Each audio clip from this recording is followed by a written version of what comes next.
सातारा लोकसभा मतदारसंघामधून पृथ्वीराज चव्हाण यांना उमेदवारी मिळणार असल्याच्या चर्चा सुरू असताना स्वतः पृथ्वीराज चव्हाण यांनी हा दावा फेटाळून लावलाय।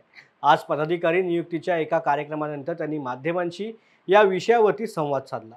हा मतदारसंघ राष्ट्रवादी शरद पवार यांच्याकडे असून येथून पवार साहेब जो उमेदवार ठरवतील त्याच्या मागे आम्ही ताकदीने उभे राहू। राज्यामधील 48 पैकी जवळजवळ सर्व जागांवरती आघाडीतल्या पक्षाचं एकमत झालं असून सातारा मतदारसंघात उमेदवार कोण असावा याबद्दल राष्ट्रवादीने ठरवावं अशी माहिती यावेळेला पृथ्वीराज चव्हाण यांनी माध्यमांना दिली आहे।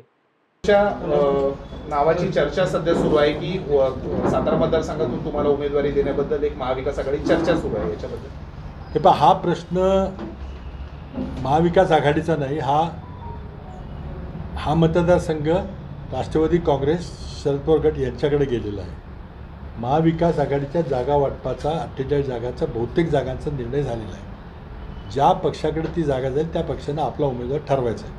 मग त्यांनी चर्चा कोणाची करायची नाही करायची त्यांचा प्रश्न आहे। आमच्या 48 पैकी जवळजवळ सगळ्या जागांच्यावर एकमत झालेलं आहे। काही ठिकाणी चर्चा थोडीशी चालू आहे, 2-3 ठिकाणी। पण जिथं चर्चा नाही तर जिथं कुठल्या पक्षाकडे हा मतदारसंघ हे स्पष्ट आहे तसं सातारा मतदारसंघ। सातारा मतदारसंघामध्ये उमेदवार कोण असावा याबद्दल चर्चा चालू आहे।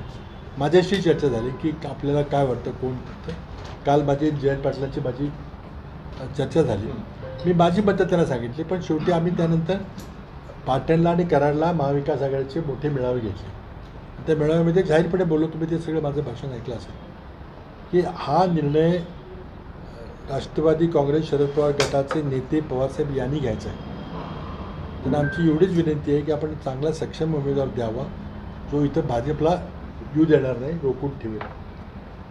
आणि तुम्ही जो उमेदवार द्याल त्याकरता आम्ही सर्व ताकदीनं काँग्रेस पक्ष आणि सगळे पक्ष तुमच्या मागं उभा राहू, एवढीच। आता आमच्या त्या भेटीमुळं काही चर्चेला काही उधाण आलेलं आहे, पण त्याला काही अर्थ नाही। आणि त्यामुळे जे काही साताऱ्याबद्दल विचारत असेल ते तुम्ही जयंत पाटला आणि पवारसाहेबांना विचारलं पाहिजे। बाबासाहेब, तुमचा विचार आहे का शरद पवारांनी जर तुम्हाला तशी ऑफर दिली? नाही, जर त्याचा प्रश्न आहे क्या तुतारीचा विषय तुतारीचा आहे, तुतारीचा निर्णय त्याने घ्यायचा आहे। समजा काही ह्याच्यामध्ये झालं की नाही, आपल्याला काही इतर पर्याय सापडत नाही, तुम्ही काँग्रेसनी ही लढवावी असं जर काही प्रस्ताव आला, तो काय आलेला नाही, तर त्यावेळेला विचार करता येईल। मला या ठिकाणी जातीवादी प्रतिनिधी नको आहे, कोणालाच नको आहे। बाबा, राष्ट्रवादीमधून शशिकांत शिंदेचं नाव समोर येते, कदाचित त्यांची उमेदवारी फायनल होण्याची चिन्ह आहे।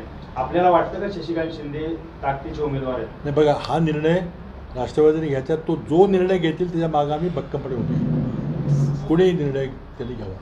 काँग्रेसचा मतदारसंघ सोडला त्याचा प्रस्ताव तुम्ही तयार आहे, त्यातून उमेदवार सगळं जर तरच आहे, तसं काही झालेलं नाही, प्रस्ताव आलेला नाही। आल्यानंतर आलं तर त्यावेळेला विचार करू.